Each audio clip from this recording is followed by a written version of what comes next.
Hello and welcome to our channel where we explore everything and beyond. In one of our previous videos, we walk through how to use a simple AI node within Nuido Flow automation to accomplish a variety of tasks. If you haven't seen that video yet, feel free to check it out. It's a great starting point for today's topic. In this video, we're stepping things up. We'll explore how to use AI even more effectively in Nuido Flow by moving from standard automation flows to dynamic interactive chat flows. Let's start with the nodes. First up is the Assistant Agent node. It replaces the older Simple AI node, but don't worry, they both still use the Assistant Agent class from Autogen. The difference is this new node gives you more control. It lets you delegate the chat completion task to a separate client node and connect with other tools, like the Tool node and MCP Workbench node, based on Function Tool and MCP Workbench classes. That means we can extend our flows by simply adding more nodes for more tools or more endpoints. As shown on your screen, the Assistant Agent node has switches for streaming response, stateful behavior, and tool reflection. These switches are crucial for customizing behavior depending on your use case. For example, if you're building an automation flow, you probably don't want the AI to stream its response. But for a real-time chat experience, streaming can make interactions feel much more natural. Next, let's talk about the Chat Completion Client nodes. With nodes like OpenAI Chat Completion Client node, you can now connect to various AI models. This node specifically maps to the OpenAI Chat Completion Client class from Autogen, so you can use OpenAI models or OpenAI compatible models seamlessly in your flow. Now, let's take it further with tools and workbenches. By adding these nodes to your setup, you're giving your flow access to even more advanced features. Let's jump into a quick demonstration to see how they work. And also, now is a very good time to hit that like button.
Now, onto implementing chat flows. To distinguish chat flows from regular automation flows, I created a new node, OnAI Chat Message Trigger node. Whenever this node is used as the trigger, the flow is recognized as a chat flow. And to make chat flows actually respond, we also need the AI Chat Responder node. This node handles sending the AI's replies back to the chat interface. Let's look at a practical example. I implemented per-user chat flows using the AI Chat Base add-in.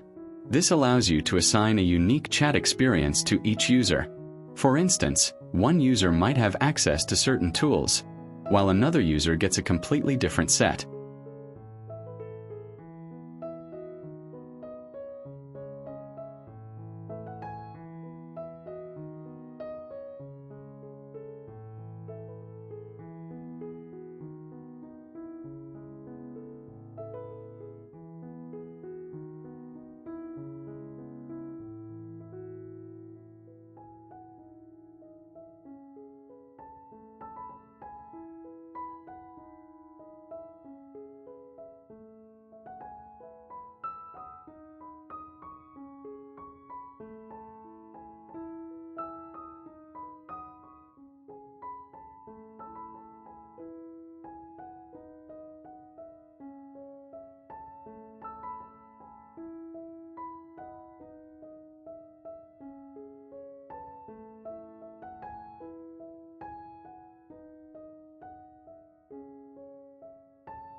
And since a chat flow is still an automation flow at its core, you can add automation nodes to pre-process messages, or even coordinate multiple agents to work together.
And that's it for today's video.